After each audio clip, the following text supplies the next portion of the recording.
cámara también o a ti?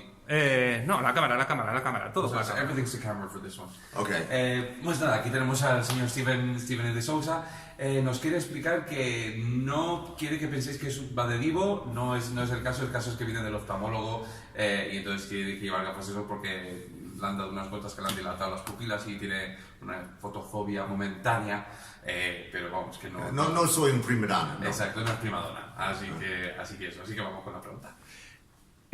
Bueno, nosotros queremos apelar a tu lado más friki, más pop, más comiquero, pero antes de adentrarnos en ese ámbito, queremos preguntarte, porque tenemos entendido que el rodaje de Street Fighter, la última batalla, fue una auténtica locura. ¿Cómo recuerdas tú el rodaje? Okay, so he wants to get onto your geekier side, your pop culture fanatic side in a minute. But first of all, he wanted to talk about the nature of the shooting of Street Fighter.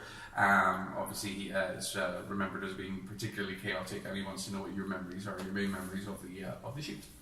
My memory is that there was a lot of chaos and last-minute scrambling that happened in the movie. In our brilliant plan, we at the outset, the Capcom wanted to get big names for the movie. So first they got Jean-Claude, and we said, he has a French accent, and you wanted to play an American, but in Japan he does not have a French accent. So that idea they did not understand. And then Raul Julia was a real coup to have an actor of that quality. And he set a new baseline, so now we said we have a really outstanding actor here. And now the rest of the cast, do we get actors that we train to have fights, or do we get martial artists that we hope can act? And we felt that Van Damme, who was already a little insecure with Raul, that it would be better to surround him with actors that would elevate him and challenge him. So we had Ming-Na Wen, who had been in the Joy Luck Club and is now on Agents of S.H.I.E.L.D. So I said, okay, we are going for the actors, and before the movie starts, before we leave America, we'll send them to the gym, we'll pump them up, and then when we get to location, since Raul Julia only has one fight, really, with Van Damme, when we get to location, Raul Julia has, many pages. He's got these speeches, he addresses the troops, he has all the scenes. He said, we will spend the first 3 weeks filming dialogue scenes, people talking. And during those 3 weeks, our actors will be trained by our stunt crew, Charlie Cherney, who had done Die Hard, and Commando with me, and Benny Urquidez, who was an American who worked extensively in Hong Kong. And it's like a dance routine, we'll train them. Raul Julia gets off the plane, and before I even see him, our costume designer says, something's going on with Raul. He looks like he's been a prisoner of war. The costume is hanging on him. So no one told us that he had been sick and he had had an operation for stomach cancer. Nobody told us this. And sadly, we know he died shortly after the movie finished.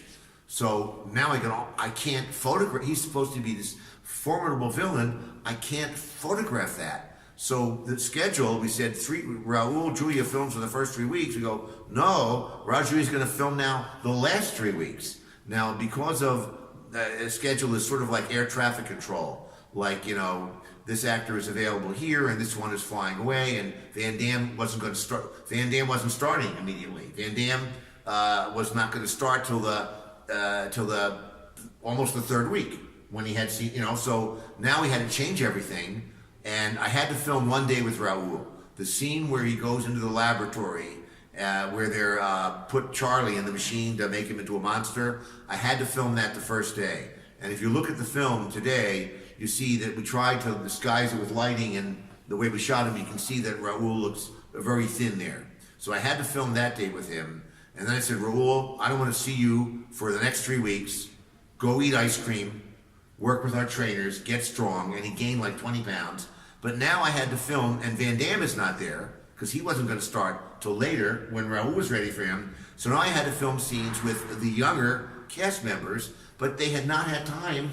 They were supposed to have weeks of practice. But now I'm actually trying to film fight scenes with them in the afternoon, and they only were able to practice the fight that morning. So my biggest problem with the movie is that a lot of the fighting is, not so good. And in fact, I had to drop fight. So a good example is, this is very early on in the shoot, where Sagat captures Ken and Ryu, and he puts them in the fighting cage. Well, originally there was supposed to be a fight for a while until Van Damme crashed through the wall and arrested everybody. So I literally said on the set, "Did you guys practice the fight?" And the two actors said to me, "No, we never practiced this fight." So that's why they go towards each other, and Van Damme comes in.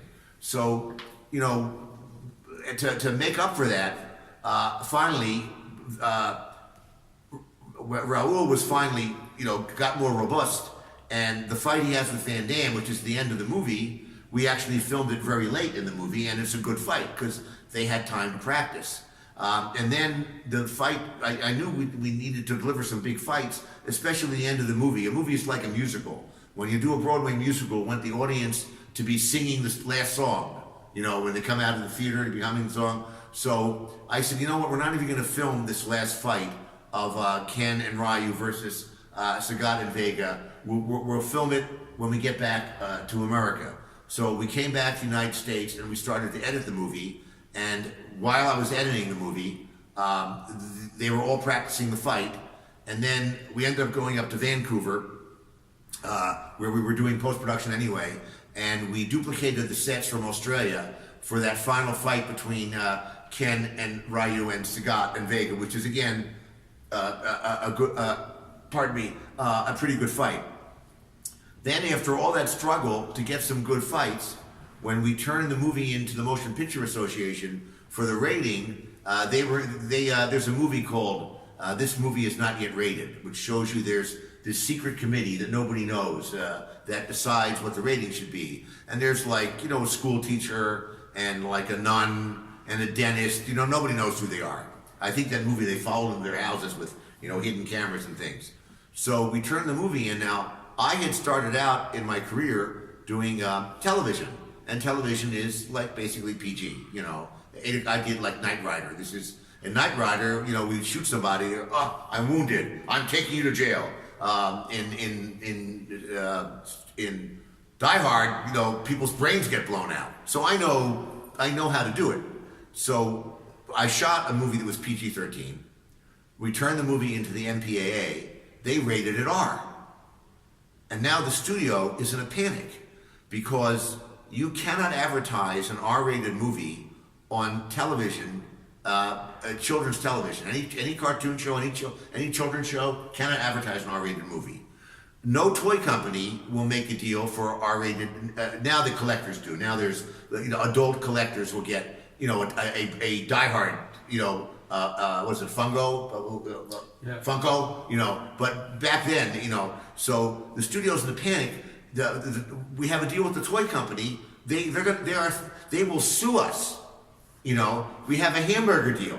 What are we going to do? So now I have to recut the movie to try and get away from the R. We never should have gotten an R. So there'd be situations where there's a high impact in the fight. You'd see it. And now to try and get away from the R rating, I would do one angle where you see the fist coming at the camera, and then cut to the other.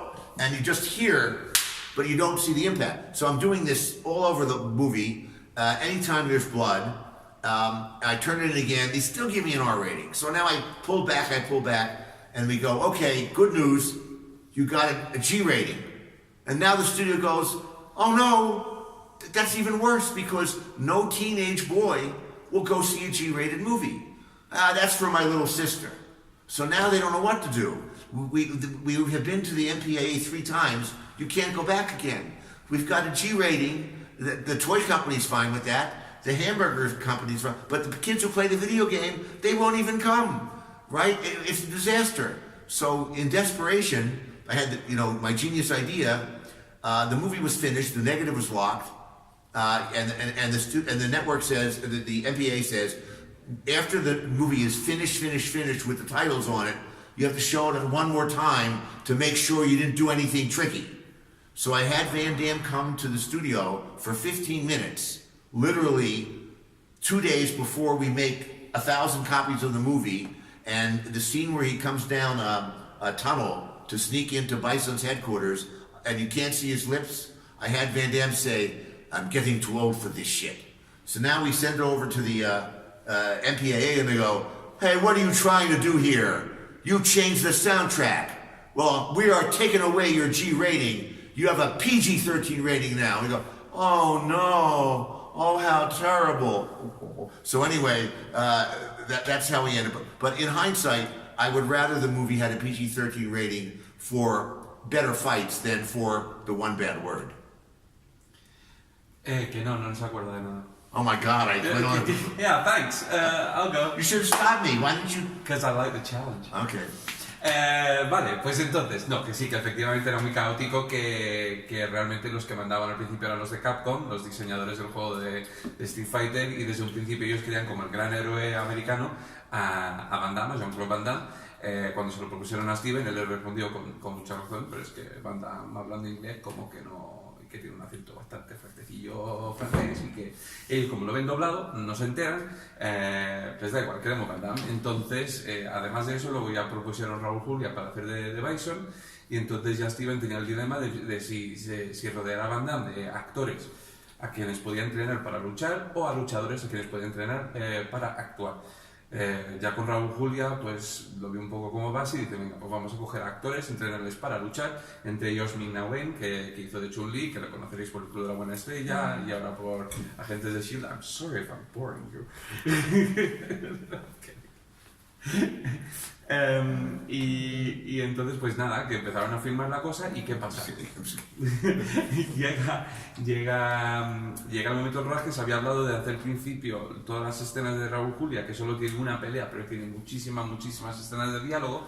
Entonces la idea es que él iba a venir a rodar su diálogo las primeras semanas, y con ese tiempo dejar que los otros actores se entrenasen las diferentes coreografías de lucha.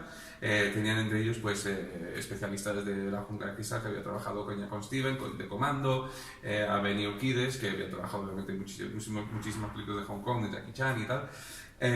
Y entonces cuando llega Raúl Julia al principio del rodaje, para empezar, ¿cuál es su sorpresa? Cuando baja del avión, completamente demacrado, flaco, frágil, que le colgaba toda la ropa, le quedaba holgada, la que le habían hecho ya pruebas para hacer de Bison le quedaba enorme, y en ese momento Steven se entera de que Raúl pues, había padecido un cáncer de vientre, que le habían operado y que estaba en recuperación, y como muchos sabéis ya, pues tristemente falleció antes de estrenarse la película.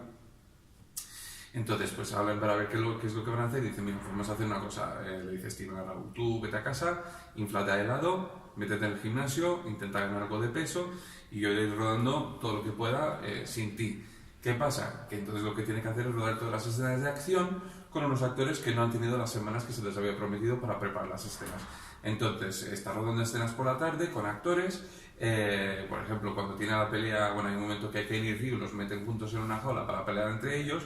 Ahí se supone que iba a haber una gran pelea, en eso que entra Guile, o sea, Van Damme, detiene a todo el mundo para la pelea, pero antes iba a haber una gran pelea. Pero claro, empiezan a rodar por la tarde, llegan los actores, ¿habéis entrenado la pelea? No. Pues nada, pues se meten en las jaulas, ponen 4 muecas de mala hostia, y en eso que llega Van Damme y detiene a todo el mundo y no hay pelea. Entonces pues la cosa fue así hasta que ya pues pasaron unas semanas. Raúl Julia había ganado unos 10 kilos, no estaba del todo bien, pero bueno, valió. De hecho hay una escena que se rodó antes de ganar el peso, que es cuando cogen a Charlie y le convierten en un monstruo. Si vienes bien esa escena, pues con iluminación le intentan tapar, ahí se le ve particularmente débil, pero bueno, ya volvió, ya estaba un poco mejor, ya podía hacer las escenas, trabajó muy duro, muy intensamente para aprenderse la coreografía de lucha y tal. Y bueno, pues salió adelante como pudo. Entonces, ¿cuál es el problema? Que llega el momento de presentar la película para su calificación por edades, y ellos lo que buscaban era una película PG-13, que es un poco como recomendada para menos de 13 años, que pueden ir niños, pero se recomienda que es para pues, a partir de 13 años. Esta es la clasificación que buscaban, porque eso sí te garantiza que saquen juguetes de tus personajes. Ahora ya, pues como todo el mundo sabe, hay ediciones coleccionistas de incluso están los personajes de Comando de la Jungla Cristal, pero entonces había que ser PG-13 para que sacaran estos juguetes, para conseguir hacer los juguetes que vienen con las hamburguesas para niños en distintas hamburgueserías que no voy a comprar. Entonces pues exigían esta clasificación para obviamente potenciar el marketing de la película. Steven tiene un gran historial como productor de series de televisión como El Coche Fantástico, los 6 millones de dólares y tal, y si hay una cosa que sabe hacer es distinguir entre una acción para todos los públicos y una acción para mayores. Entonces él diseñó pues todas las peleas para que fuera para todos los públicos. ¿Qué pasa? Que en el momento que él presenta el proyecto al MPAA, que es el Consejo de Clasificaciones, que de hecho está recomendando que veáis un documental, yo también lo recomiendo de paso, This Movie is Not Yet Rated, de Kirby Dick, que habla sobre este consejo y el hecho de que nadie sabe quién lo compone. Se rumorea que es una profesora retirada, que sí es un cura, que no se sabe muy bien quiénes son, pero ellos son básicamente los que llevan todo el cotarro de la industria del cine americano. Entonces en ese momento la sociedad estaba bastante sensible por un tiroteo que había habido en un instituto, no al punto de Columbine, pero bueno, no deja de ser un tiroteo en un instituto. Entonces él presenta la película, que por su experiencia perfectamente válida para todos los públicos, se la devuelven y le ponen la clasificación R, que es para mayores de 17 años. Le dicen, no, hay que cortar, pero no le dicen el qué, porque esta gente no te dice qué es lo que hay que cortar, tú lo tienes que adivinar. Entonces a eso lado pues va quitando impactos que le parecen particularmente duros. Pues se ve pues, un tío que va a dar un puñetazo, no se ve el contacto del puño con la cabeza, sino que se oye el ruido, el tío se cae, él sabe, es consciente de que eso hace que las peleas pierdan mucho fuelle, pero no le queda otra, lo entrega otra vez, R, lo entrega otra vez, hasta que ya le entrega y ha cortado tanto que le han puesto G, que es casi como especial infantil. Entonces ahí vas al otro extremo. Ahí encantado de la vida te dan los juguetes, encantado de la vida te dan el trato con la hamburguesería, pero los chicos que juegan el videojuego ya no quieren ver eso porque dicen que es una peli para niños pequeños. Entonces lo que pasa es que en ese momento ya estaba todo cerrado y no le permitían presentar la película una última vez para intentar añadir cosas para buscar el punto medio. Steven, que es muy inteligente, lo que decide hacer es un poco de Strangis, llamar a Van Damme para que venga a un estudio, y en un momento en el que Van Damme está bajando un túnel para entrar en la guarida de Bison, pues no se le ve bien la cara, y entonces él coge a Van Damme y le dobla diciendo: me estoy haciendo demasiado viejo para esta mierda. Automáticamente la palabra mierda lo sube a un PG-13, él es consciente porque es la norma, y entonces él lo presenta inocentemente como que es la misma copia que ha presentado, que le han puesto el G. Ellos lo revisan, dicen, pues ahora que tenemos los créditos, los revisamos para ver si nos has intentado colar algo. Anda, nos has intentado colar esta palabra, pues venga, PG-13. Y él, ay, qué penita me da, pobre de mí, ¿qué voy a hacer?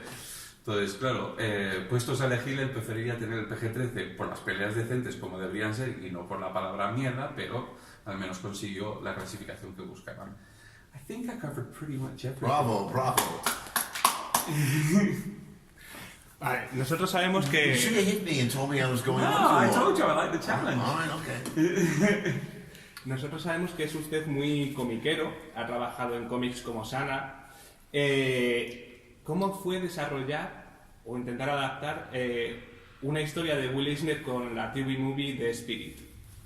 Okay, so he says you're famous for your love of comics and you worked on Shanna, and he's wanting to know what it was like working with Will Eisner on the comic version of The Spirit for TV. Well, Will Eisner, I was always a great fan. I was delighted to meet him, and I was, before the project was even brought to me, at that time there was a publication called Kitchen Sink that was publishing reprints of the old Spirit, and I was already reading those comics. Here, I'll give you a chance to get it here. Okay. Que siempre ha sido muy fan de los cómics y que él de hecho estaba comprando asiduamente copias de una editora que se llama Kitchen Sink y estaban reeditando viejos números de The Spirit. When the executive at Warner Brothers called me up, and Scott Ziegler was the head president of Warner Television at the time, and he said, I know you're a comic book fan, I see you have the graphic novels and things in your office, did you ever hear of The Spirit? And I said, yes, I know it very well. And he said, well, a producer just came in here and has the rights to it, and we want to make a TV series out of it. So I jumped at the chance. And what happened was, the producer on that had just but this is just 2 years before, had set up Sheena at Columbia Pictures. He had been a professor. His name was Paul Aratow, and he had been a professor at Berkeley of I think of Italian literature or something. But he always wanted to be, and he also it was kind of a Renaissance man. He also started the restaurant Chez Panay's, but he really wanted to be in show business. So he sold his share in Chez Panay's, and Will Eisner was speaking in Berkeley, and he made an arrangement to get the rights to Sheena and the Spirit from Will Eisner, and he came to Hollywood.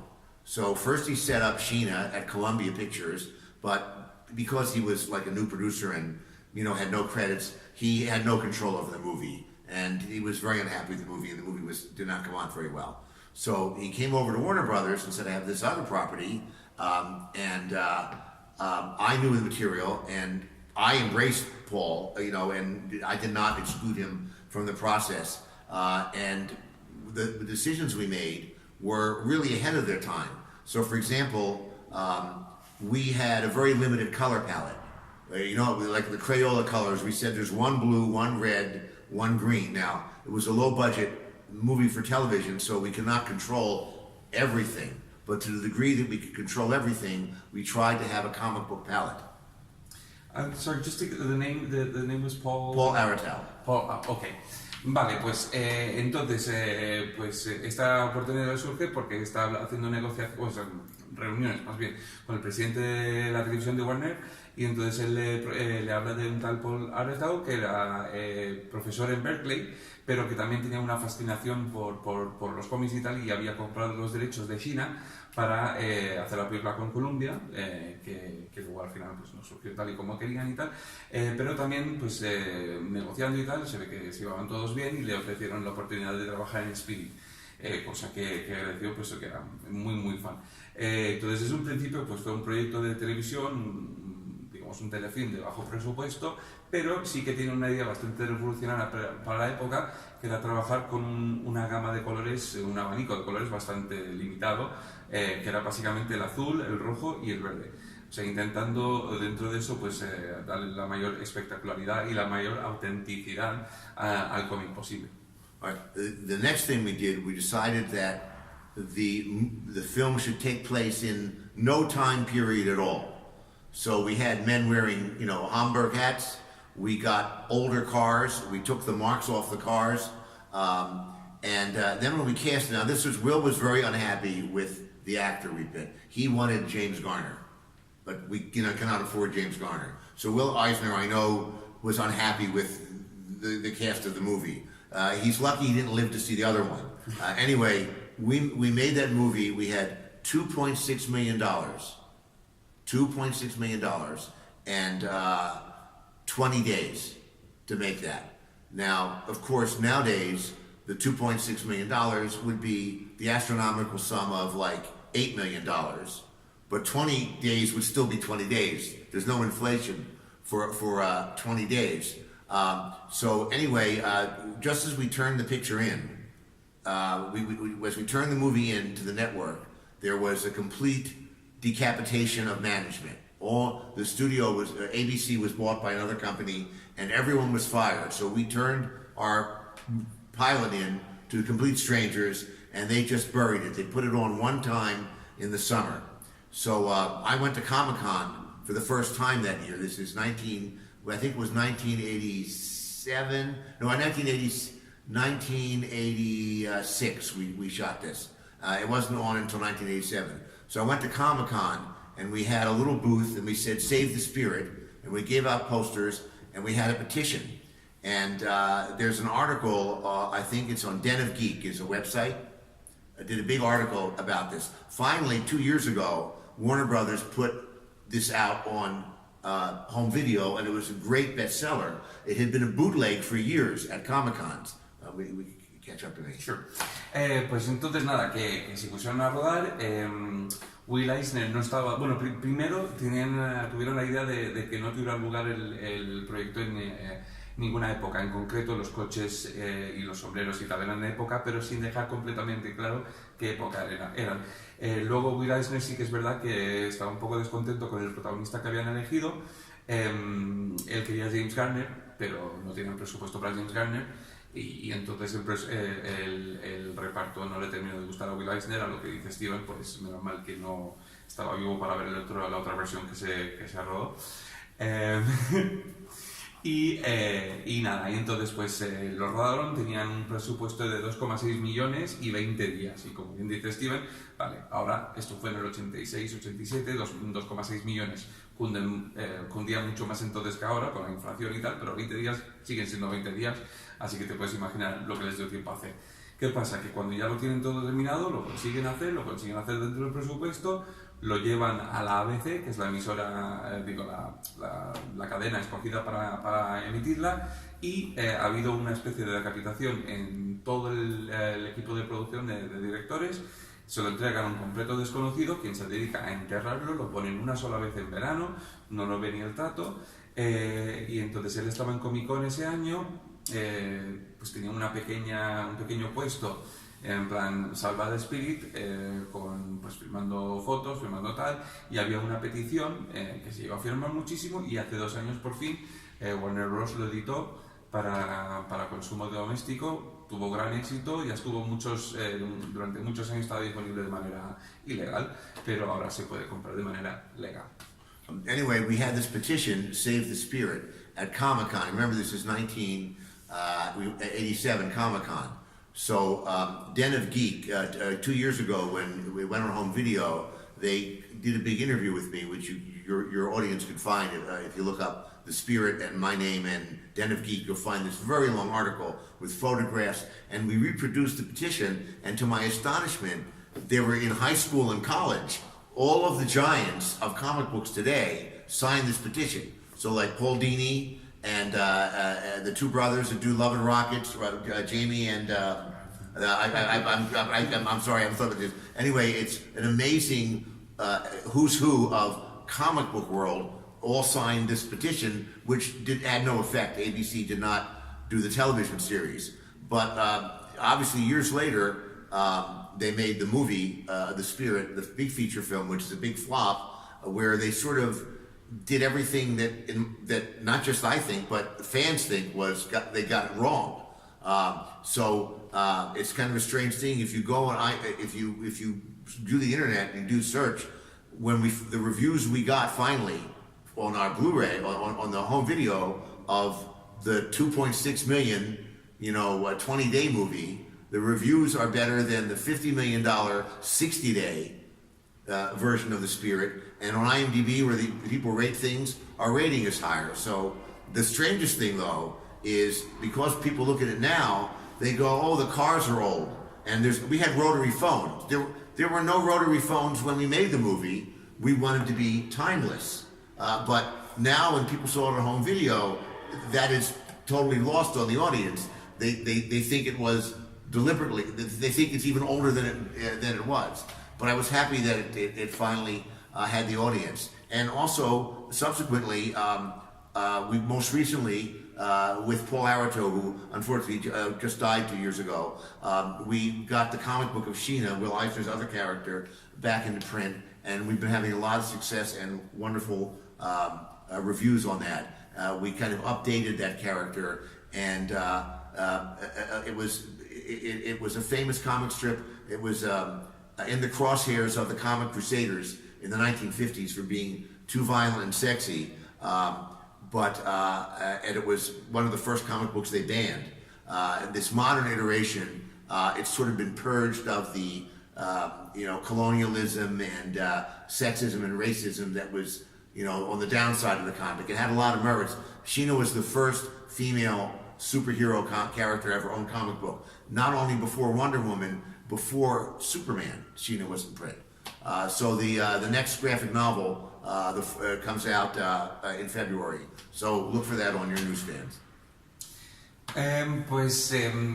Que hace unos años, Den of Geek, la página web, le hicieron una entrevista que la podéis encontrar si buscáis Spirit, Steven de Sousa y Den of Geek. Encontréis una extensa entrevista con él, con muchas fotos y tal, y cuando estaban poniendo fotos en el artículo, encontraron la petición del 87 de la Comic Con, y dice que si miras ahora en los que han filmado, Entre ellos están algunos de los mayores nombres de artistas de cómics de hoy en día, que entonces eran fans y simplemente querían ver esta serie. Lo que pasa es que a veces pasaron olímpicamente de ellos y la serie no se hizo. ¿Qué pasa? Pues hace unos años sale la película que en vez de costar 2,6 millones cuesta 50 millones, en vez de ser 20 días tienen 60, en vez de 20 días tienen 60 días y no solo tiene, en IMDb tiene mejor clasificación su versión de Spirit que la película, sino que las críticas han sido mucho mejores. Lo único extraño es que cuando ha salido el DVD, pues ellos en los 80, para hacerlo, intentar darle un toque de época, pues los teléfonos eran estos de dar vuelta con el dedo, que en el 86 ya tampoco existía realmente. También ya había teléfonos en casi todas las casas de botones, de marcar. Pero los que lo ven ahora creen que sí, que era una cosa que delata la época en la que se rodó, aunque ellos lo que intentaban era precisamente darle un toque de época. Entonces, pues nada, la cosa al final pues ha funcionado mucho mejor de lo que han esperado y eso les ha dado un cierto ímpetu para volver a dar con China. Si bien tristemente su socio hace un par de años murió, sí que pudieron antes de eso reeditar las copias, pero trayéndolos haciéndolo un poco más relevante al día de hoy, porque China fue realmente la primera superheroína, no solo antes de Wonder Woman, pero incluso antes de Superman en cómic, y en los años 50 pues fue bastante atacada por los censores y tal, porque consideran que era muy violento, que era muy sexual. Y entonces lo que han intentado hacer con esta versión actual es rebajar todo eso, rebajar también la idea del colonialismo, del sexismo, del racismo, que eran los puntos débiles del cómic en los 50, porque tiene muchos puntos positivos, y entonces lo que quieren hacer es reforzar todo eso. Y solo también quiero destacar que pues, el nuevo número estará en los kioscos en febrero y que lo echéis un vistazo. There's a funny but sad story about why Sheena was eliminated in the 1950s. There was a panic in America about the comic books being too violent in the early 1950s. And they actually had, the Catholic Church was having burnings, like the Nazis burning the comic books, because they were so evil. So there was a book that was published called The Seduction of the Innocent by a psychiatrist who worked for the school district in New York. And he realized one day that every single juvenile delinquent that he had to deal with, every troublemaker that he had to deal with as a psychiatrist in the school system, read comic books. So obviously, comic books were contributing to juvenile delinquency. So he has a section in the book about Sheena, and he says, one day they brought a girl to me, to my psychiatrist's office, who beat up a boy on the schoolyard. She beat the boy up. And we couldn't believe it, a girl is beating up a boy. We went to her locker and discovered she was reading Sheena, a comic book that made her hate men and probably grow up and become a lesbian. So we sent her away to an institution, and she's fine now. This is actually in the book. He's taking a book. I forget this guy's name, maybe deliberately. Oddly enough, I did a movie that was set in the 1950s called Possessed, which is the true story of the Exorcist, that inspired the book The Exorcist. And Stan Lee, who was a friend of mine, we recently lost him, he hated this guy because Stan Lee was maybe 22 years old, making a great living doing comic books, and this guy killed the comic book business. So he was going to play this guy for me in the movie. It was going to be his revenge. And at the last minute, it was a book burning scene. He was leading the book burning, and at the last minute, the studio cut the book burning scene, so Stan was not able to get his revenge playing the psychiatrist. But the modern iteration, it was sort of the old comic book was sort of the white savior, you know, that issue. So the modern iteration is set in the Amazon, and she has a Latino father and an indigenous mother. So now it's not the white savior, she is protecting her own environment and her own people. And one of the reviews, when I got the reviews on this, it was great. You know the idea of squaring the circle, the mathematical impossibility? So one review said, the sexiest comic book character ever. And another review said, if you have a young daughter that is reading comic books, this is a great role model. So I said, all right, we pulled it off. I completely forgot the beginning of what you said. The comic book Crusade. It's Yes, Seduction of that's the what it Universe. was. That's the book that said Batman and Robin were gay. That's from that book. That's what it was. Pues sí, que China tenía muchos enemigos en los años 50, o sea, en la vida real. La Iglesia Católica estaba en una gran cruzada en contra de los cómics porque decían que eran muy violentos y tal, había un libro que se llama La seducción de los inocentes, el nombre del autor no se acuerda, creo que a propósito, que hizo unos estudios que veía que todos los maleantes, todos los chicos que delinquían y tal, todos leían cómics, entonces llegó a la conclusión de que los cómics hacían a los niños violentos. Y de hecho había un estudio en el que había una niña que había pegado una paliza en el colegio a un chico y habían entrado en su taquilla y habían encontrado que tenía una copia de China. Entonces llegaron a la conclusión de que China vuelve a las chicas, odia a hombres violentos y finalmente lesbianas. Con lo cual se hacían sesiones para quedar a hacer hogueras de cómics, a quemarlos y vamos, que fue bastante desastroso para la industria del cómic. Hace unos años Steven dirigió y escribió una película llamada Possessed, que es la historia verdadera que inspiró el libro que llevó al Exorcista, y un gran amigo suyo, como sabéis todos, el tristemente desaparecido recientemente Stan Lee, se iba a vengar porque claro, él tenía 22 años cuando pasaba todo esto y estaba empezando a arrancar y a tener una muy buena carrera en el mundo del cómic hasta que esto lo detuvo durante unos años. Y entonces él se ofreció, él personalmente, a hacer el papel de este tío que había escrito el libro para organizar las hogueras. Se iba a rodar la escena de las hogueras y en el último momento el estudio decidió prescindir de esa escena, con lo cual Stan Lee no tuvo la ocasión de salir en la película y se quedó ahí. Pero bueno, la amistad perduró y creo que la carrera de Stan Lee fue bastante bien al final. Eso es un dato mío. Your next question? Yeah. Okay.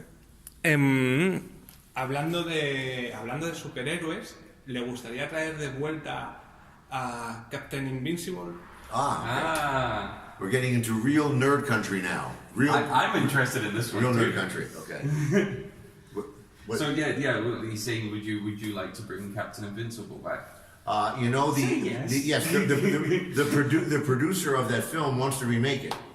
I understand he's been having meetings about remaking it. The problem now is when the movie came out, Hancock, there were some reviewers who had seen Captain Invincible who said, boy, Hancock is a lot like Captain Invincible, with the same themes, the deconstruction of a superhero, the superhero who is a drunk and is washed up and no longer appreciated. So if you were to do Captain Invincible now, people will say it's a rip-off of Hancock. Pues sí, que de hecho el productor de la película original le ha hablado de que tiene ganas de hacer una remake.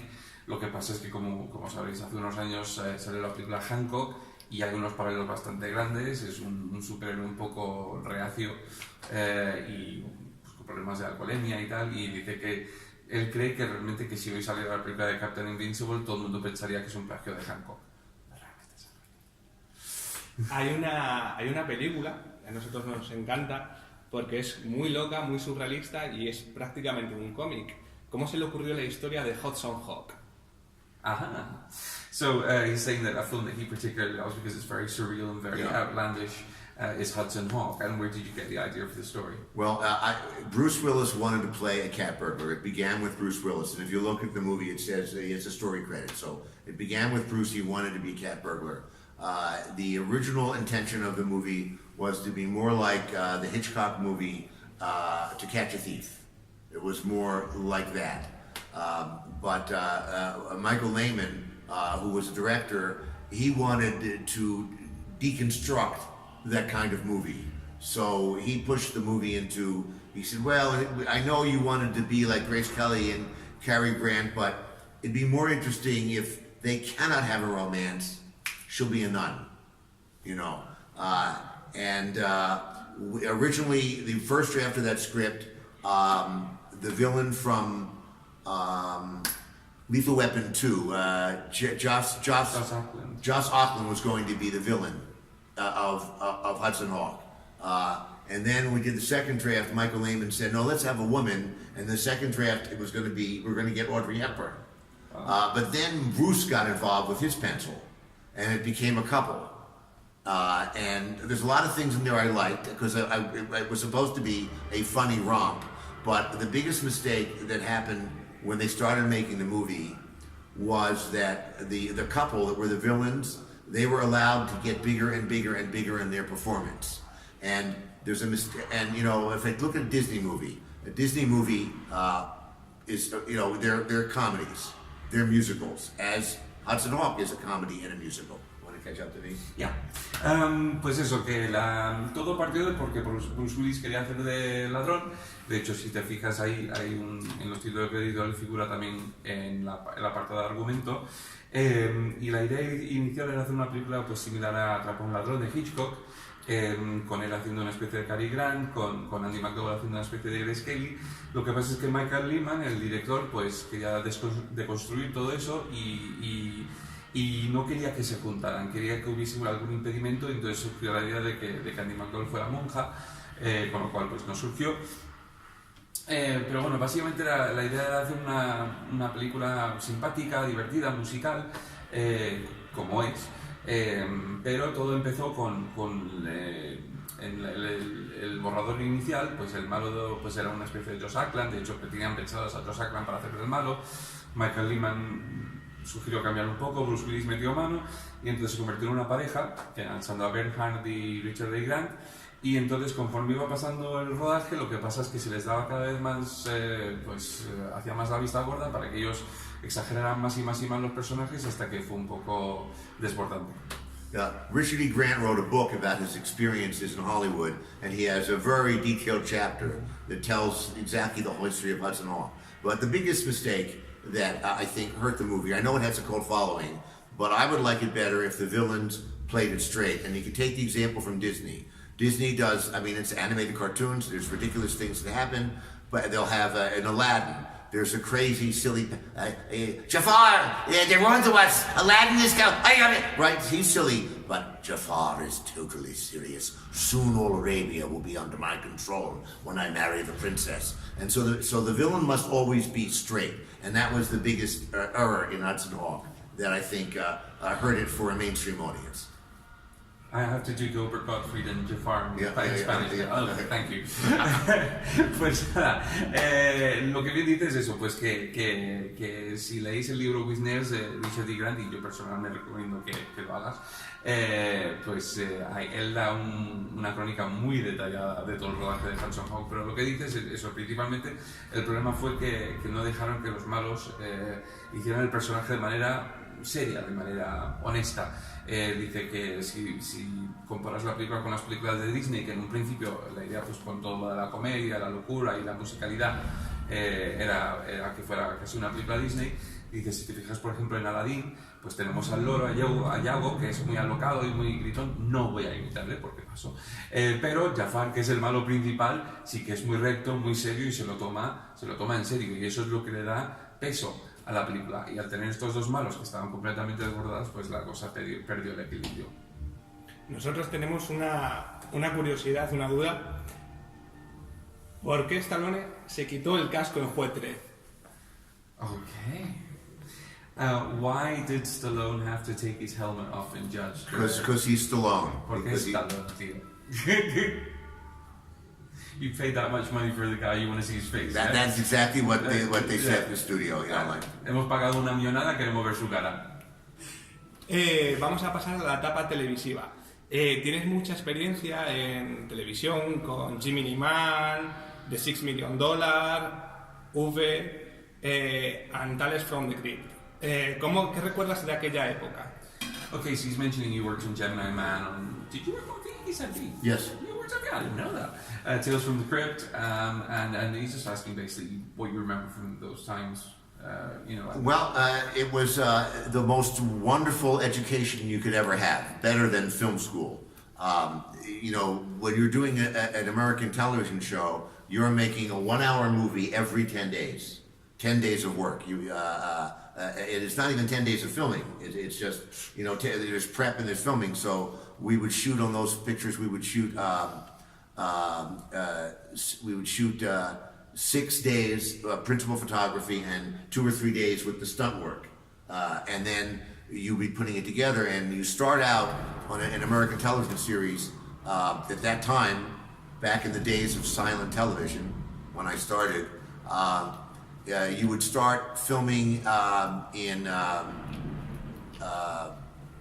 I guess, April for September. So the first episode, you're like 6 months before it airs in September. But by the time you get to the end of the season, and after Christmas, like you are finishing the shows like a few days before they air. So it's a brutal pace, but a wonderful learning experience. And at the time when I was started this, it's the late 70s, like the producers that were on the lot, they had been working in the golden days of Hollywood. So I'm learning from them. And also I had the experience at that time in the late 70s, early 80s, many big stars from back in the day were doing guest appearances.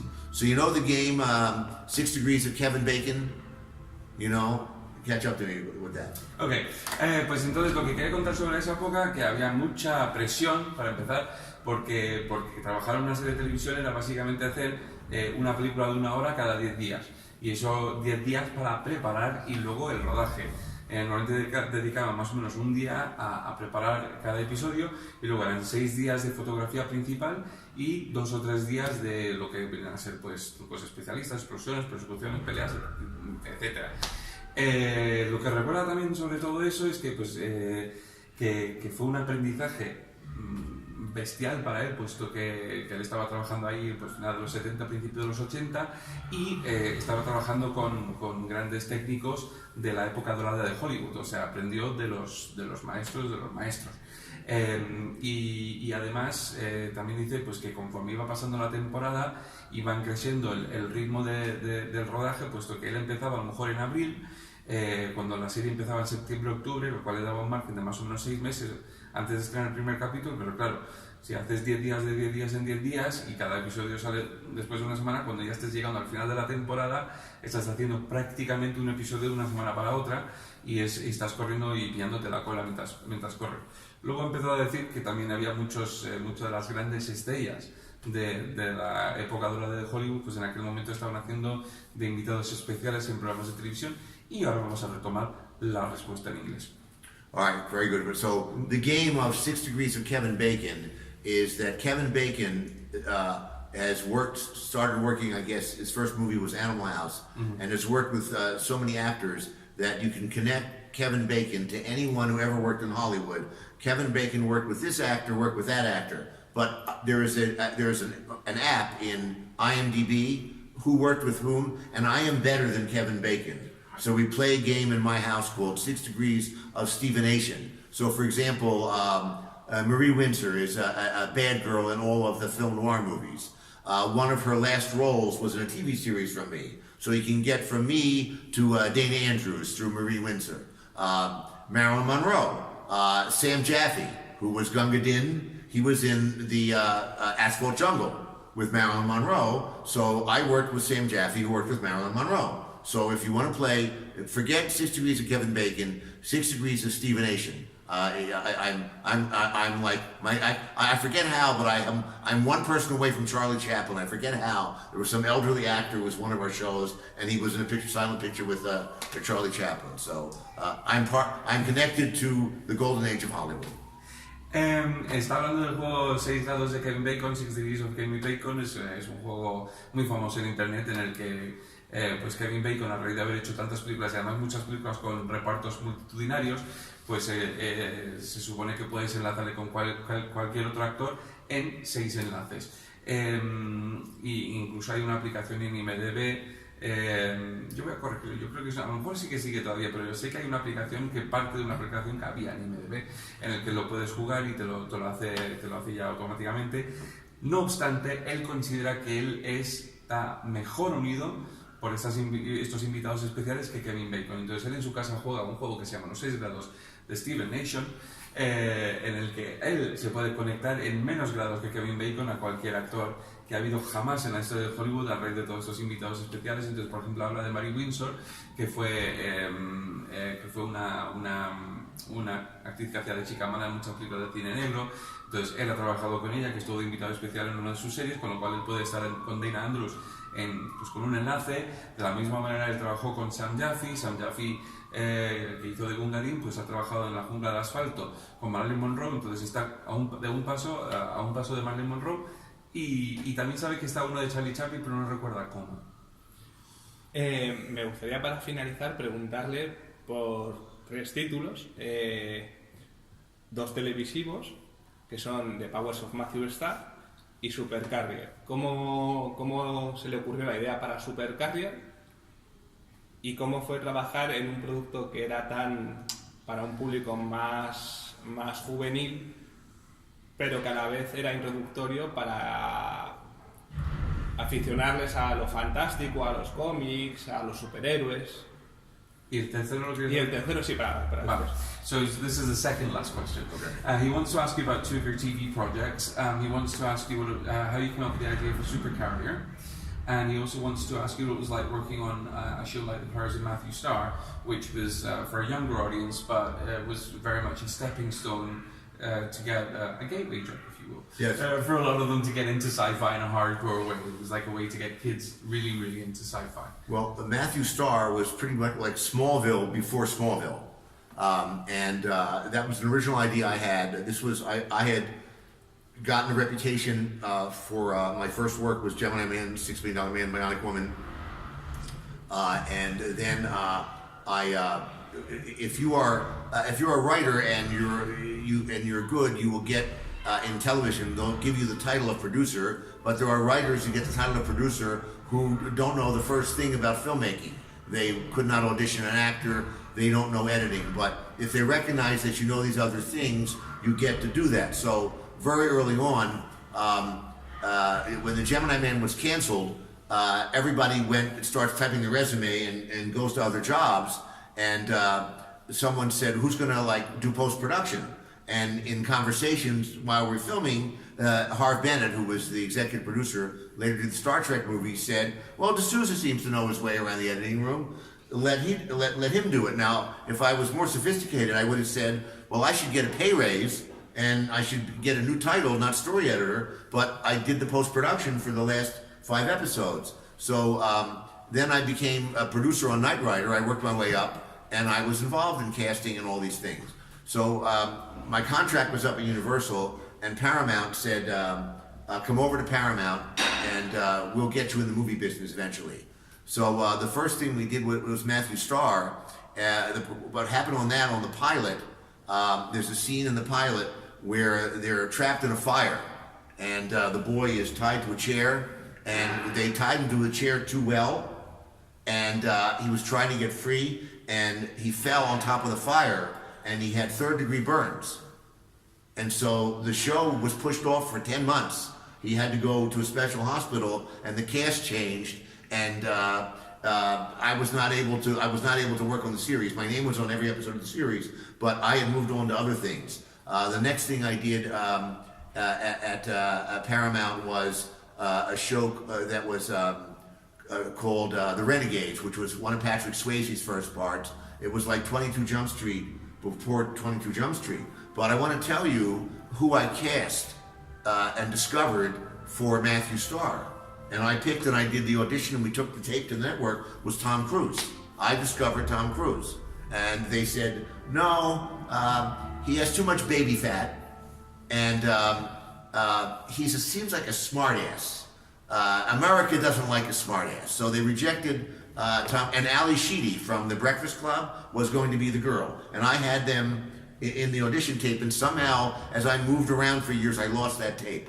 I also discovered Kim Basinger. On The Gemini Man, I gave Kim Basinger her first speaking part. She's like the friend on the episode of The Gemini Man where there's it was always commies then, evil communists, it was in the 70s. There was a thing, the girl of the week was the daughter of a scientist, and the communists wanted to kidnap her. So Kim Basinger is the friend of the main girl. So that's my claim to fame of my 2 discoveries, my 3 discoveries counting Ali Sheedy. after I did the Renegades, it was for Larry Gordon, the great producer. So by this time, having started on the Bionic shows and now on these shows at Paramount, I had a reputation of being able to do action with some comedy. And Paramount and Larry Gordon had the script that had been in development for 15 years, which was 48 Hours. This script was around for so long, I'll put you in suspense for long, you catch up to me. Okay. Thank you. Ok, pues eso, que él empezó haciendo series pues como Gemini Man, El hombre de los 6 millones de dólares, La mujer biónica, y dice que pues él estaba realmente como guionista, pero que en aquel momento si trabajabas ya en varios capítulos y tenías nociones de hacer otras tareas, pues que te daban directamente el título de productor. ¿Y qué pasó con Gemini Man? Que cuando se canceló la serie, pues todo el mundo, como un barco que se hunde, todo el mundo saltó haciendo sus currículums, yéndose corriendo a buscar cualquier otro trabajo, y ellos necesitaban que alguien se quedara para terminar de hacer la postpro, de montar todo lo que quedaba por montar, y entonces alguien tuvo la idea de que lo hiciera Steven, puesto que él sabía manejarse bien en una sala de montaje, y que lo hiciera él. Entonces pues empezó a tener una buena reputación, pasó a trabajar en Paramount, y ahí es donde, pues, entre otras cosas, acabó trabajando en la serie de Powers of Matthew Starr. Lo que pasa es que en el piloto, el actor que hacía de Matthew Starr en el primer episodio, pues hay una escena en la que está atado en una silla, hay un incendio, él está pues intentando escaparse de la silla, lo que pasa es que lo habían atado muy fuerte, pues se ve que se cayó atado dentro de la silla y acabó con quemaduras de 3er grado, y entonces pues se tenían que recuperar, y mientras tanto pues encontraron a otros actores y tal, y Steven pues acabó trabajando en otros proyectos y realmente no tuvo mucho que ver con el resto de la serie, aunque su nombre figura en todos los episodios. Lo que pasa es que él sí que pasó por un proceso bastante intenso de casting, y el actor que él había propuesto para hacer de Matthew Starr era Tom Cruise, completamente desconocido en aquel entonces, y los ejecutivos de la cadena dijeron que no, porque le parecía bastante chulito, y dice: a nadie le gusta un chulo, este tío nunca triunfará y además está muy rechoncho. Entonces su propuesta para la pareja inicial eran Tom Cruise y Ali Sheedy, obviamente famosa de los 5, Cortocircuito y tal, y pues que no.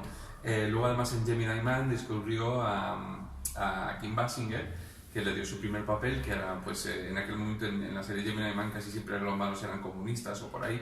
Entonces había un episodio que era una chica que era hija de un científico, todos los comunistas la querían secuestrar a ella, y Kim Basinger hacía de la amiga de la hija del científico. Y luego también ha hablado de una serie que se llama Renegades, que dio los principios a Patrick Swayze.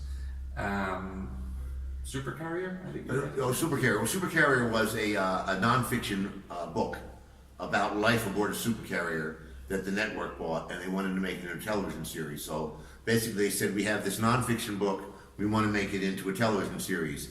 But that got caught in the conflict. Originally it was going to be a more sophisticated story that would have been on at 9 or 10 o'clock, and at the last minute the network wanted to put it on at 8 o'clock. So it became more of an action adventure show, and we had to do it with the cooperation of the Navy. So the first day that we had a meeting with the Navy, the guy says, "I want to tell you, I don't approve of doing this program." And I go, "Well, but you guys did Top Gun." And he said, "Well, I wasn't in charge then, and if it was up to me, I never would have done Top Gun." So we were off to a bad start. And the combination of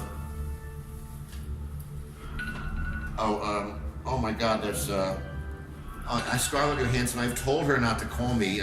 She keeps, just last week she said to me, "Stephen, I know we have the same representatives, but if I catch you in my garden again, I'm calling the police." No, I'm just kidding. Anyway. Translate. Okay. I'm taking that one. Okay. I'm taking that one. Vale, para empezar se me olvidó decir que haciendo todas las series que hemos mencionado en mi anterior bloque es donde conoció al productor Larry Gordon, que le propuso para hacer Límite 48 horas, que como bien sabemos pues, fue su lanzamiento definitivo en el cine. Y hablando de Supercarrier, pues era un libro de... Factual. Un libro de hechos reales, no era ficción.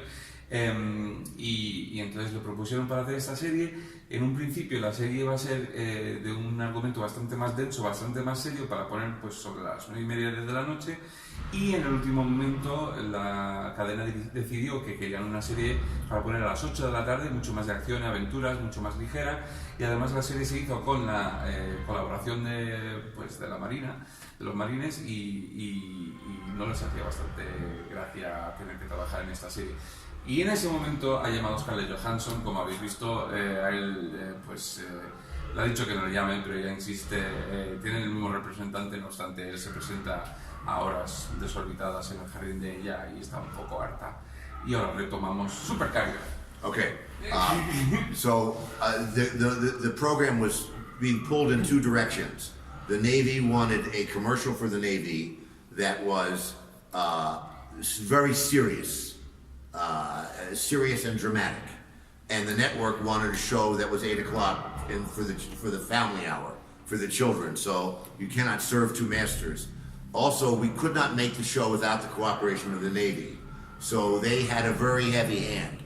And what happened was there was a representative in Hollywood who was the contact for the Navy. So we'd give this guy a script, and he liked to go to the studio and hang out. He was a naval officer, and he was all friendly and nice, and he'd say, fine.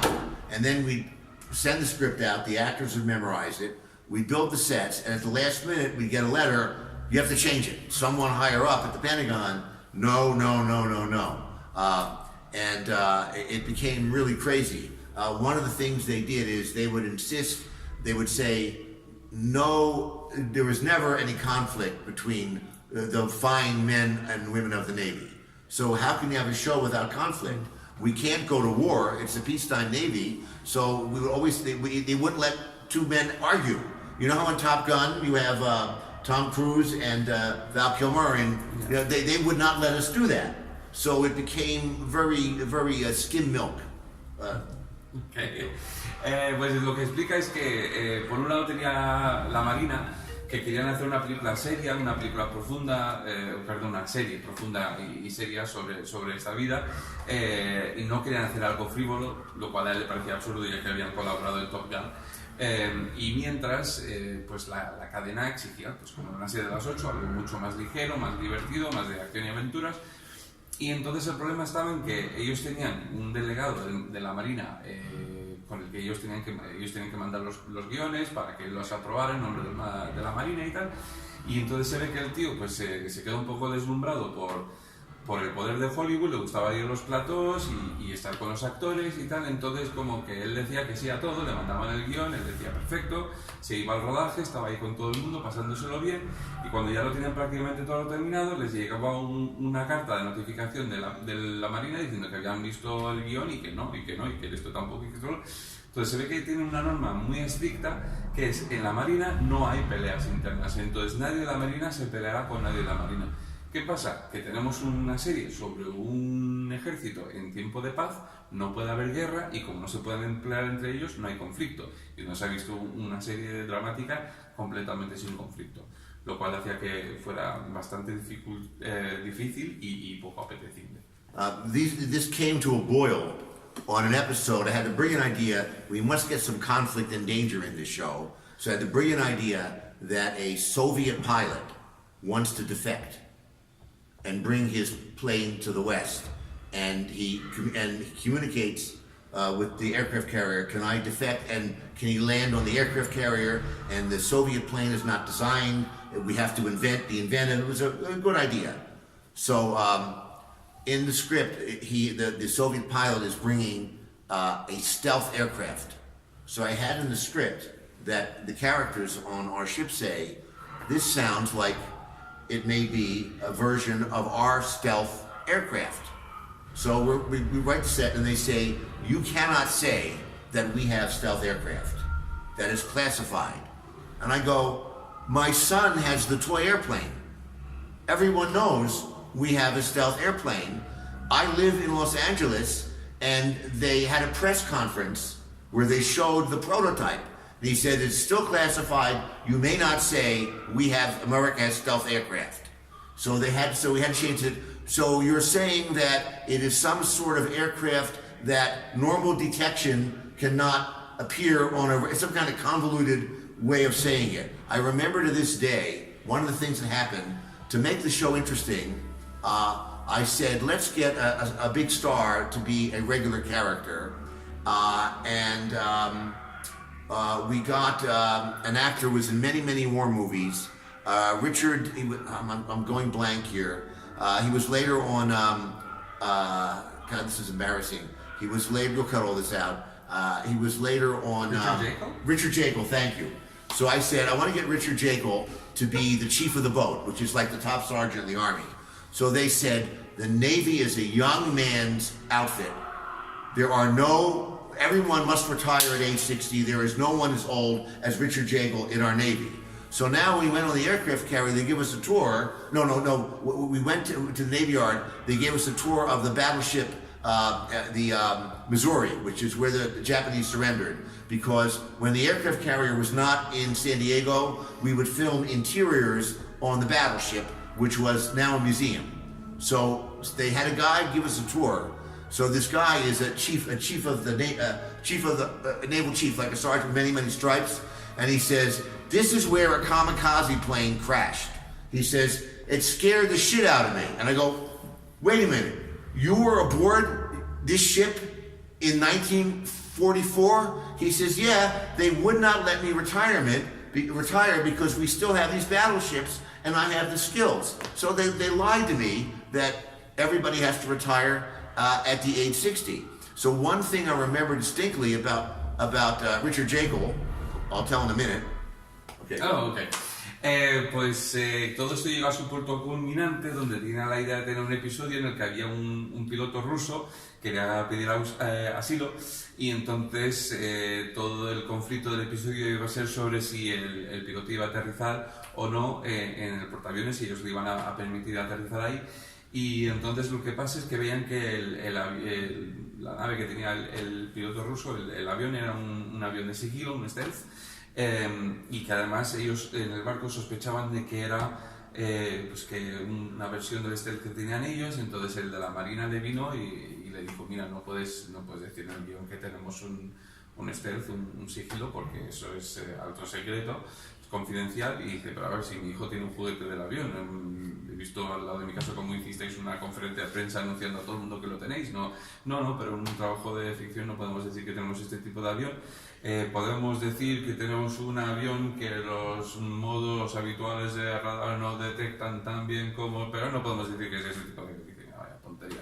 Al mismo tiempo tenía una pelea porque quería poner digamos, como el jefazo del barco, quería poner al actor Richard Jekyll, de los 12 del patíbulo, etc. Entonces habló con ellos que quería este actor y ellos dijeron que no, porque el marine es cosa de hombres jóvenes y que no tienen hombres más allá de 60, a los 60 se jubilan como más tarde y no tienen hombres tan mayores como Richard Jekyll. Entonces, ¿cuál es su sorpresa? Pues cuando están en el Missouri, que es el barco de guerra donde se rindieron los japoneses en la Segunda Guerra Mundial, que era donde rodaban mucho de los interiores, de cuando van bajando las escaleras y tal, entrando en el barco, pues les está llevando por ahí un guía que es todavía miembro de los marines, el tío tiene un montón de estrellas y sé que es un sargento bastante condecorado, y está explicándoles pues que justo en este momento aquí es donde entró un piloto kamikaze, y le dice, pero tú cómo sabes, yo estaba ahí, dice, tú estabas en este barco en la Segunda Guerra Mundial. Y dice, sí, hombre, dice, a mí no me dejaban ir porque soy el único que sabe dónde está todo en el barco. Entonces se dio cuenta de que la marina le había mentido completamente y acabó bastante desilusionado. Y vamos a continuar. I remember to this day, I had, on this very same episode, we said that a Russian submarine had picked up the signal that the plane was going to defect and was trying to interfere. So the line of dialogue I wrote was someone comes to the captain and said, "Sir, we've detected a Russian submarine following us." They said, "You cannot say that." No, Richard Jacob can't say that. What he would say is, "Sir, one of our perimeter spronces, buoys, has pinged a whiskey." Okay. Exactly. So first of all, Richard Jekyll got in the end. Yes, he did. Okay. Yeah. Vale, un dato importante. After 10 takes. Sí, Because we told him, we're ready, action, hold it. They came running in from the Navy, said, nobody in the Navy would say, now I was in the Army, and people talk regular. I would say, you want to get something to eat? But they would say, no, let's get chow. No one would ever say eat. In the military, they would say chow. No, but I meant Richard Jekyll was accepted for the part in the end, because you... Yes, because I said, you fucking lied to me. Yeah. This guy's 66 years old. Okay. Oh, okay, you caught us. Yeah. Entonces, efectivamente, que después de cuando vio la mentira de lo del sargento, él insistió en que cogieran el hecho de Jekyll, cosa que hicieron. Y en este episodio del ruso, pues hay un momento en el que hay una intercepción de un submarino ruso que está siguiendo el portaaviones. Y entonces él había escrito un diálogo donde entra uno y le dice al capitán, pues tenemos un submarino ruso que nos está persiguiendo, y el marine dijo no vamos a decir, sorry, what was the sentence? No, they would not say there is.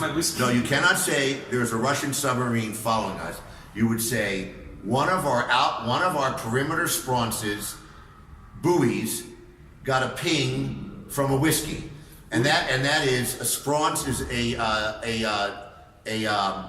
a destroyer that also goes with the fleet. And a buoy is what they put in the water with sonar, and a ping is a hit, and whiskey is the Navy term for a Russian submarine. But no one in the audience, so they give us to Richard at the last minute. La frase que el marine, y ahora yo me he hecho bastante, voy a ser objeto de conciencia a raíz de esta traducción. Uno de los destructores de perímetro de la boya ha hecho ping en nuestro whisky. Spronce. What didn't even say destroyer, one of our perimeter spronces. I translated to the best of my abilities. So. But then, because the audience doesn't understand what that, then the captain says, my God, a Russian submarine is following us. He has to say it. So... Why didn't you tell me that in the first place? No, but then we have to talk in the military ease. Another thing, at this time, the Navy was already training women pilots. They had just started. I can't stop it there, because that sounds like it's a bad thing. What? No, I'm just saying. Ok, vale, entonces... Y me ha hecho una jugarreta. Entonces, esta traducción mega estúpida de la boya del ping en su whisky, que insistían en que sería porque decían que así se hablaba en los portaaviones, pues claro, ¿qué pasa? Que tenemos el problema con la cadena de que nadie viendo el programa entiende ese tipo de diálogo, prueba A, y entonces necesitaba que el capitán a su vez respondiera diciendo, eso significa que nos está siguiendo un submarino ruso. Pues muy bien.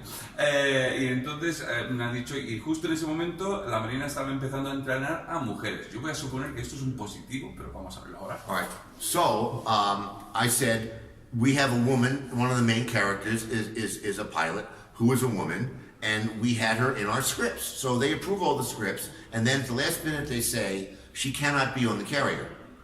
There are women in the Navy, there are pilots, but they are only on the squadrons on the land. Marine bases, they are not allowed to set foot on the aircraft carrier. So now we said we can only use her when we are in the home port, or we would say she was flying and she had engine trouble, so she had to land on the carrier, and then they couldn't fix her airplane, so she could be in the whole hour. She could be aboard, she could be in the whole adventure because her plane was broken. And I'm thinking, which makes the Navy look worse? That the planes break down? Or that women are on the ship. Okay. Vale, pues entonces no, efectivamente es un positivo, que quede claro, Steven y de Sousa le parece bien que las mujeres estén en la Marina. ¿Qué pasa? Que si estaban entrenando en ese momento, estaban empezando, entonces él tuvo la idea de meter a una mujer en el reparto. Cuando mandan el guión a la Marina dice, no, las mujeres de la Marina sí que tenemos mujeres, son pilotos, pero van solamente de bases en tierra. No habrá nunca mujeres en un portaaviones, por el motivo que sea.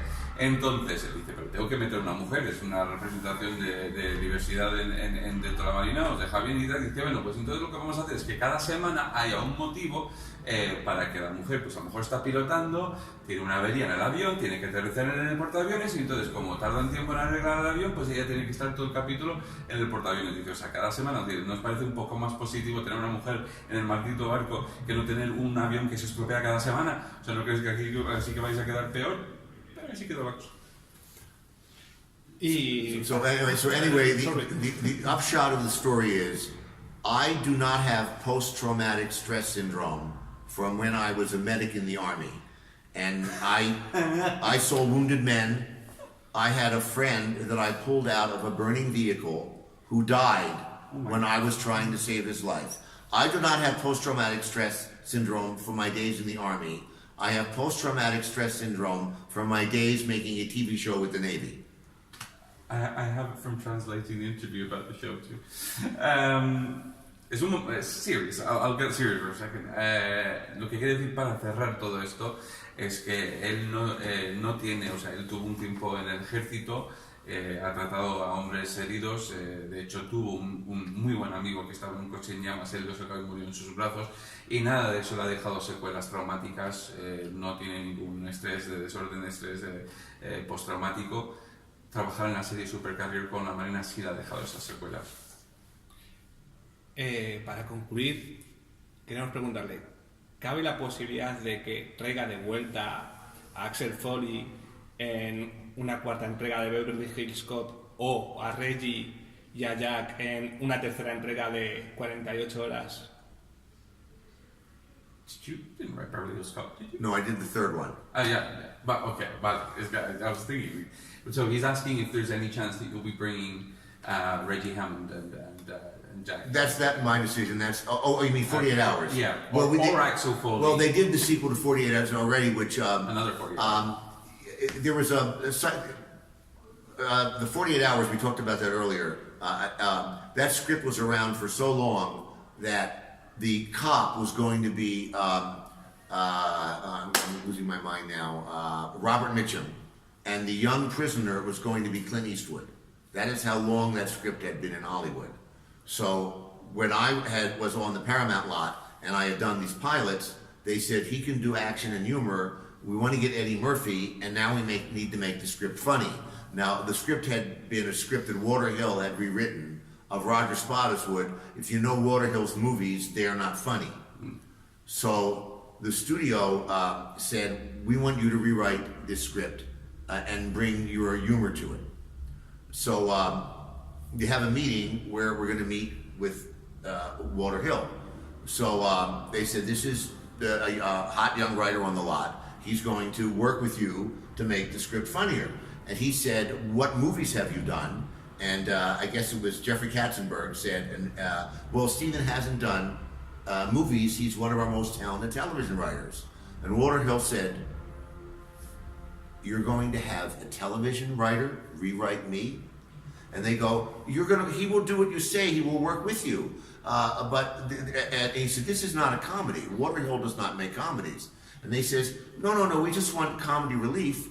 There's no reason why this can't be a buddy picture and looking around desperately, Jeffrey Katzenberg, for some reason, like that movie, and he points to the poster for Stir Crazy, which is, Richard Pryor and Gene Wilder, and they're wearing chicken suits.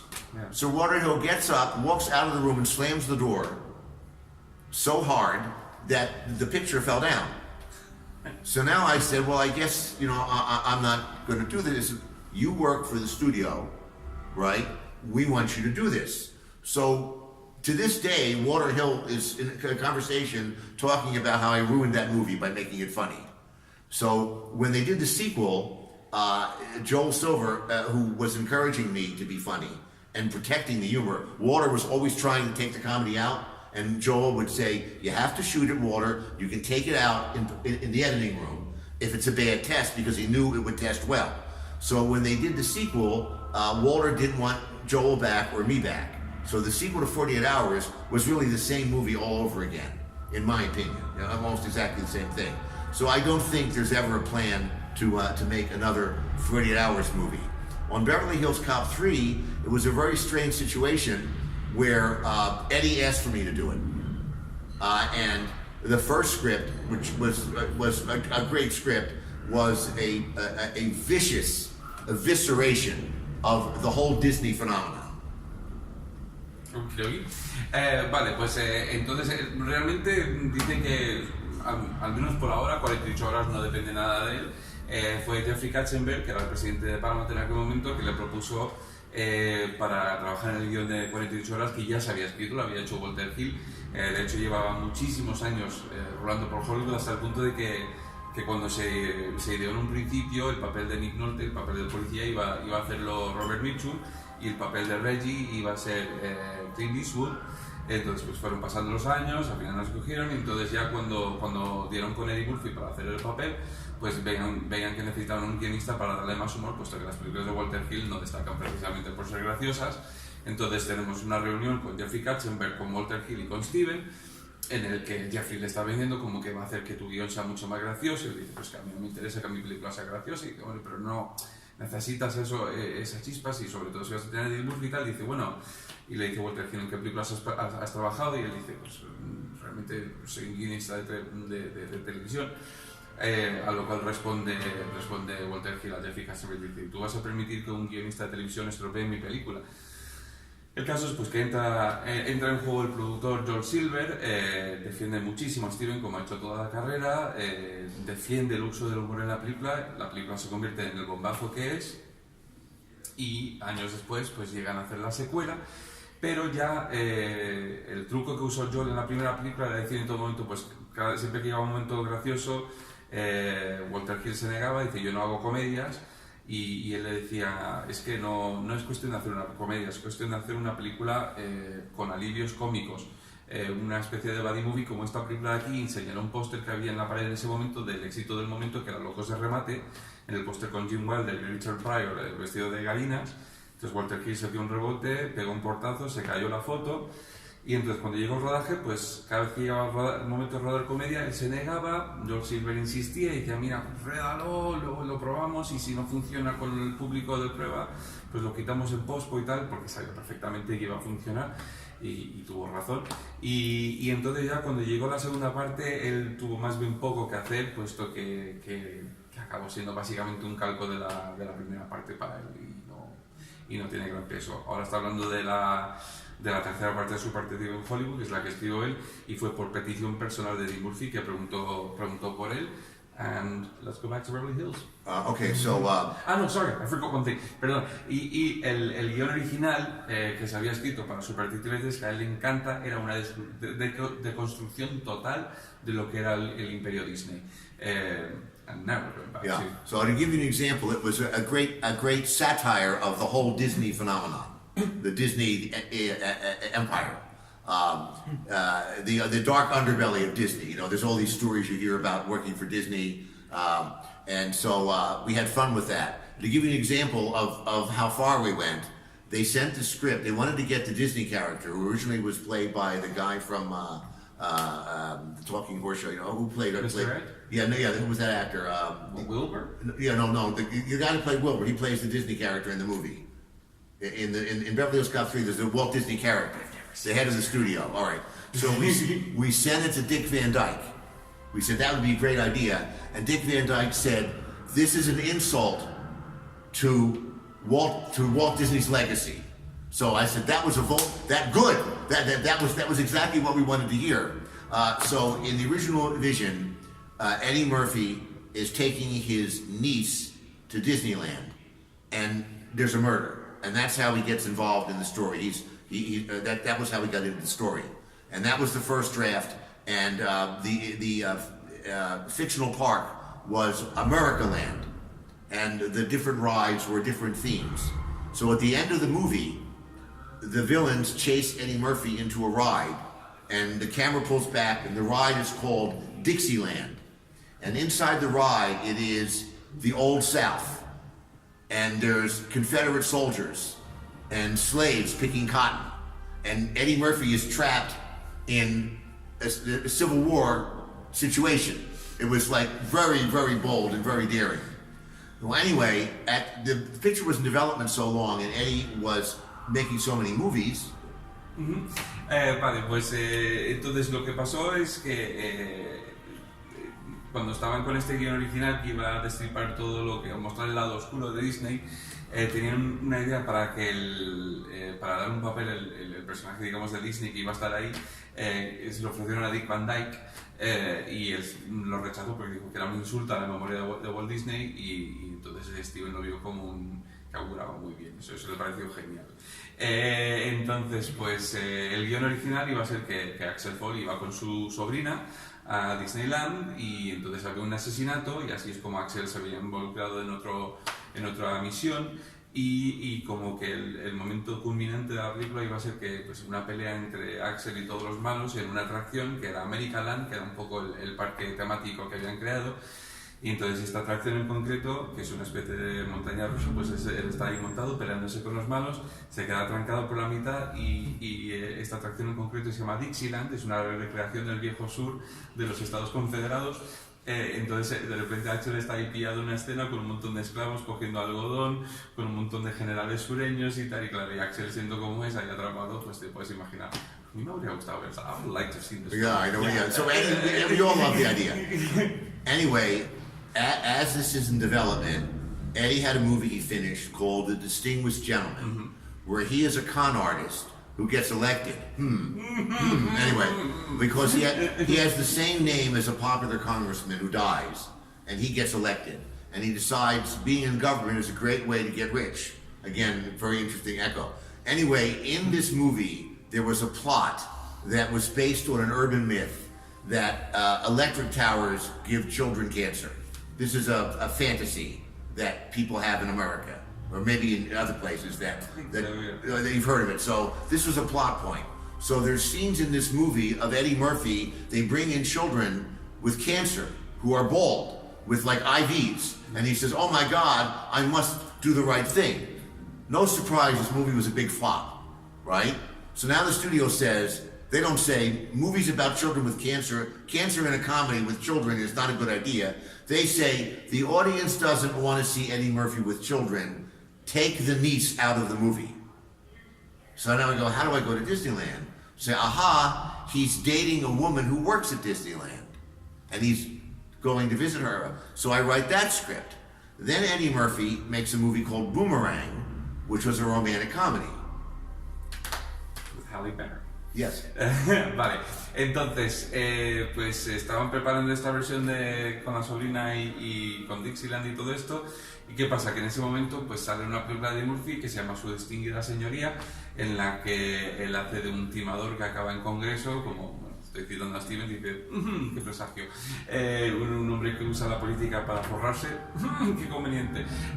Y entonces hay una escena en esa película porque se habla mucho de las torres eléctricas, de una cosa que se creía en aquel entonces de que producían cáncer.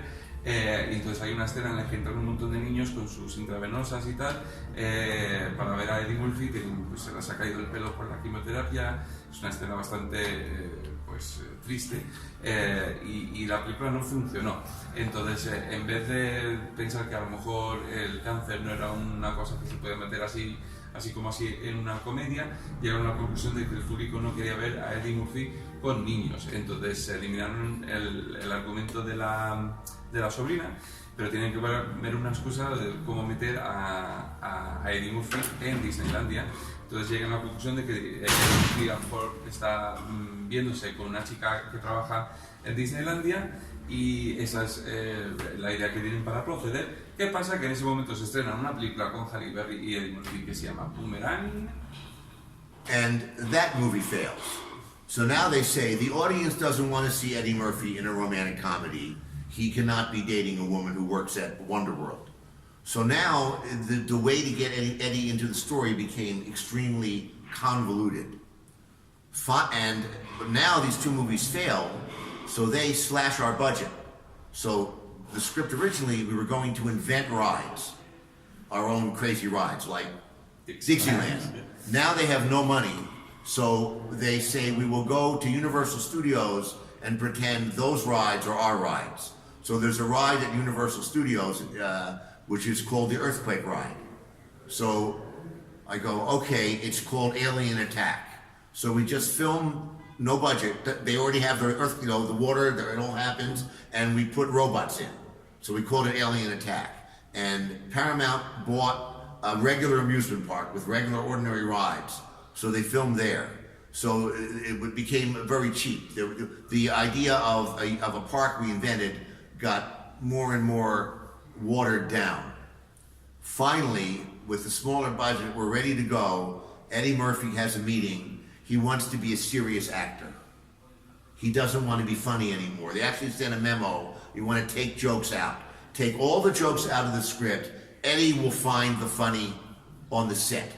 When he gets to the set, he will find the funny. Vale, pues entonces hizo Boomerang, Boomerang también pincha y entonces llegan a la conclusión de que nadie quiere ver a Eddie Murphy en una comedia romántica.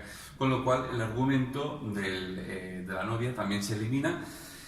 Entonces, pues entre todos buscan una manera bastante enrevesada de conseguir que Axel acabe ahora en lo que es ahora Wonderworld.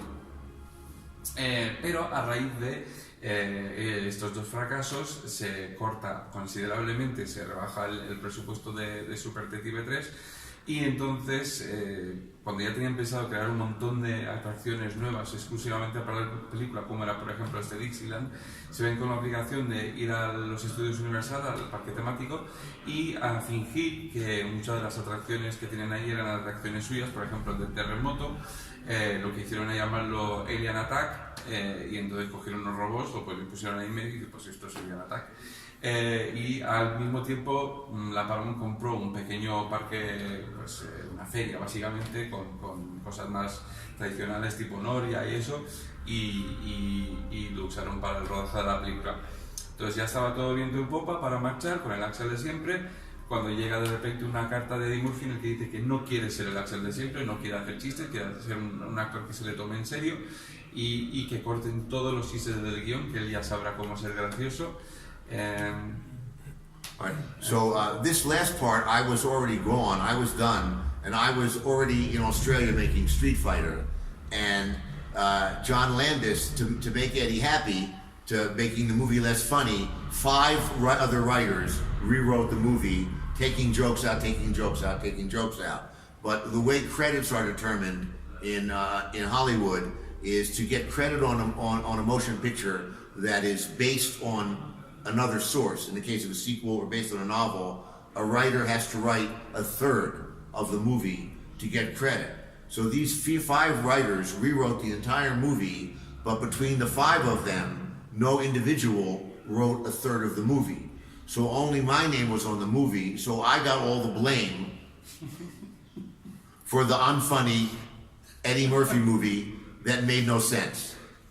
I'm sorry. Vale.